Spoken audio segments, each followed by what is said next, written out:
এইটো অলপমান ভুল বুজাবুজি আছে। কেঞ্চাৰৰ মাচুলটো ৰাইজে দিব নালাগে। এইটো আয়ুষ্মান ভাৰত কাৰ্ড আৰু আয়ুষ্মান অসম কাৰ্ডত চৰকাৰে পইচাটো দিব। যেনেকৈ আমি তাত লিখিছে যে জেনেৰেল বেডত ইমান টকা বাঢ়িলে। জেনেৰেল বেডৰ পইচাটোতো ৰাইজে দিব নালাগে, কাৰ্ডৰ পৰাহে দিব। কাৰ্ডৰ পৰা দিলে পইচাটো আমি দিল্লীৰ পৰা পাম।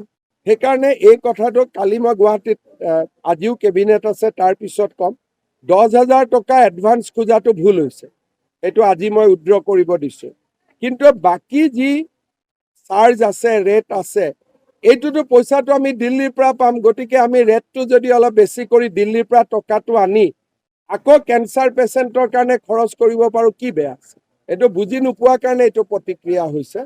মই আজি মিটিং ৰাখিছোঁ, বস্তুটো ঠিক কৰিম।